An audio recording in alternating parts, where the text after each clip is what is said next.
Well, Geddes is a security expert and is the chief executive with International Corporate Protection, a threat management company. He joins us now from London. Will, thank you for joining us today. Thank you for inviting me. I want to begin with the investigation itself. Where do things stand at this moment in time? Well, at the moment, they have a perpetrator or a suspect perpetrator who's on the run. And to a certain degree, a lot of the investigations were hindered when they had this individual that they arrested and apprehended yesterday that they have subsequently released without charge. So it's a bit of a scrabble over in Germany from what we can see. And I think one of the seriously sort of negative elements which is coming out right now is the delay of confirmation of this new suspect that they are actually chasing down right now. And the media, to a certain extent, has gathered and is releasing, obviously, a significant amount of information around this particular suspect and some of the background and their connectivity to Islamic State. But at the moment, we're not hearing a great deal from the German authorities. And I think, to a certain extent, one could speculate it's because, at the moment, they're not really quite sure where they're at in their investigations. So some uncertainty, but people are still asking the question, how is it even possible that they took in the wrong guy in the first place? Well, the individual that they actually apprehended was a Pakistan national who was part of the migrancy sort of flow that had come into Germany in the last year, had been on the authorities' watch list, if you like, in terms of low-level criminality, and he was found within close proximity. But again, the German authorities have not actually given a great deal of information around why specifically they arrested him and apprehended him. But by the fact that he has been released without charge tells us an awful lot about them getting the wrong person. Mm-hmm. Let's talk about the person they are looking for right now. As you say, not a lot of confirmation, but there are media reports out there. Tell us what we know of this new suspect.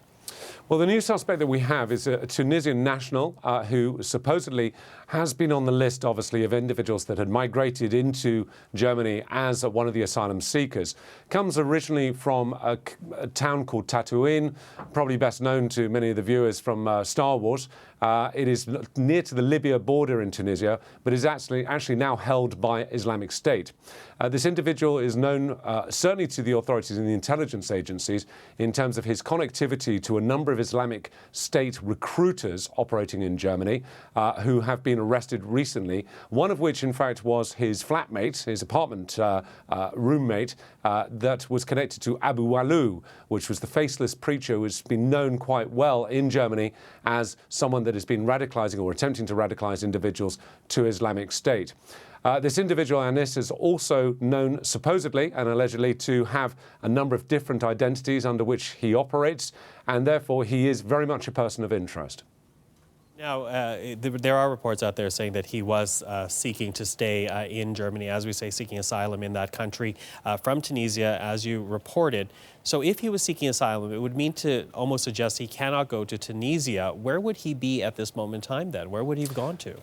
Well, yeah, again, this is the difficult part. I mean, whereas in London and the United Kingdom, we have a profluence of CCTV in virtually every city.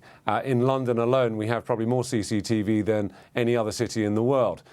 In Berlin, however, it's completely to the contrary. They don't have a great deal of CCTV, and therefore a lot of the technology tracking has had to come from the vehicle that he, in fact, supposedly hijacked to use, obviously, in the attack against the Christmas market. Beyond that, obviously, the German authorities have very limited ANPR as well in terms of using technology to try and track his whereabouts. But with the Schengen Agreement in place, and certainly this is a problem that applies to all continental European countries, it is, to a certain extent, quite easy to cross borders. So whether this individual, the suspect, is still actually in Germany is a question that only time is going to tell. So the assumption is that it would be more than just German authorities that will be involved in the search now. Oh, without question. Certainly, all information will be shared with all other European intelligence agencies, and everybody obviously collaboratively will be trying to work together to try and identify, particularly in most of the conventional border crossings, as to whether this individual has crossed borders into someone else's country.